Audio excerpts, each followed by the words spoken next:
Hi guys, welcome to graphics time.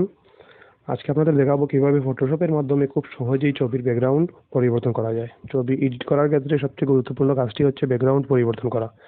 এর জন্য অনেকগুলো স্টেপ রয়েছে, এর মধ্যে সবচেয়ে ইজিভাবে কাজ করা যায় সেই স্টেপগুলোই আজকে আপনাদের দেখাবো। সো চলুন কথা না বাড়িয়ে কাজটি শুরু করি।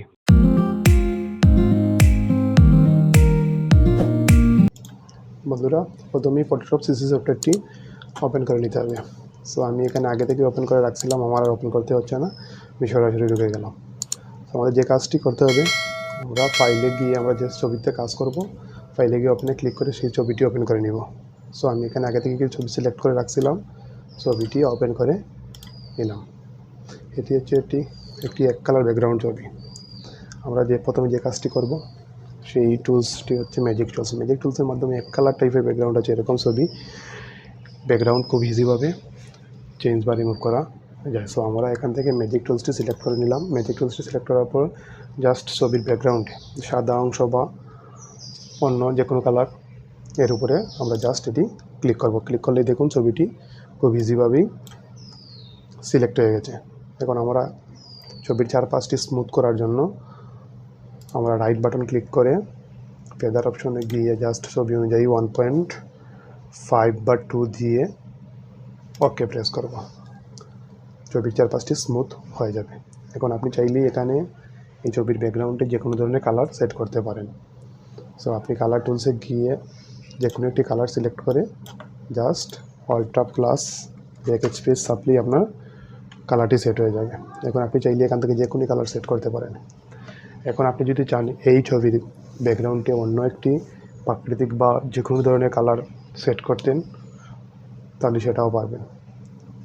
সো আমরা এর জন্য সিলেক্টে গিয়ে ইনভার্সে ক্লিক করবো। ইনভার্সে ক্লিক করলেই দেখেন ছবিটি আগে ছিল আপনার ব্যাকগ্রাউন্ডটি সিলেক্ট করা ছিল, এখন ছবিটি সিলেক্ট হয়ে গেছে।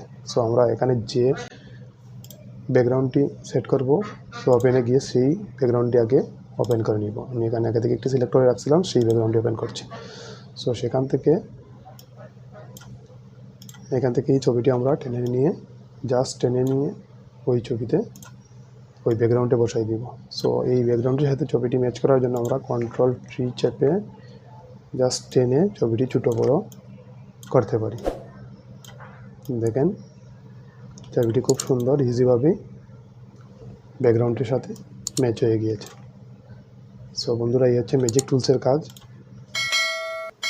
বন্ধুরা, সেকেন্ড স্টেপটি হচ্ছে কুইক সিলেক্ট টুলস। এই টুলসের মাধ্যমে ন্যাচারাল ব্যাকগ্রাউন্ড বা বিভিন্ন ধরনের খেলা আছে সেই টাইপের ব্যাকগ্রাউন্ডগুলো খুব ইজিভাবেই চেঞ্জ করা যায়। সো আমরা এরকম একটি ছবি ওপেন করে নিব। ওপেনে গিয়ে এই ছবিটি আমি সিলেক্ট করে নিলাম।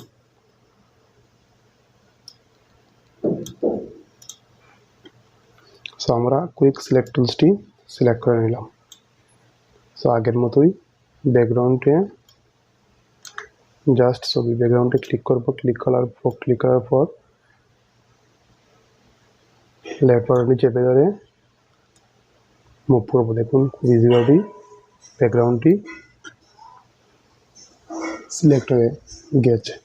সো এইভাবে যদি ছবিটিও সিলেক্ট হয়ে যায়, তখন আমরা অল্ট্রা চেপে ধরে এইভাবে বাইরের দিকে করব। বাইরের দিকে মুভ করলে দেখুন খুব ইজিভাবেই ছবিটি সিলেক্ট হয়ে গিয়েছে। এখন আমরা আগের মতোই ফেদার দিয়ে ছবির চারপাশে স্মুথ করার জন্য ফেদার দিয়ে আমরা এখানে যে কোনো ধরনের কালার সেট করতে পারবো। সো আমি একটি কালার সিলেক্ট করে নিলাম। কালার সিলেক্ট করে যে কোনো ধরনের কালার এখানে দিতে পারবেন, বা যে কোনো ধরনের আগের মতোই সিলেক্টে গিয়ে ইনভার্সে ক্লিক করে যে কোনো ধরনের কালার বা যে কোনো ধরনের ন্যাচারাল ব্যাকগ্রাউন্ড এখানেও সেট করতে পারেন।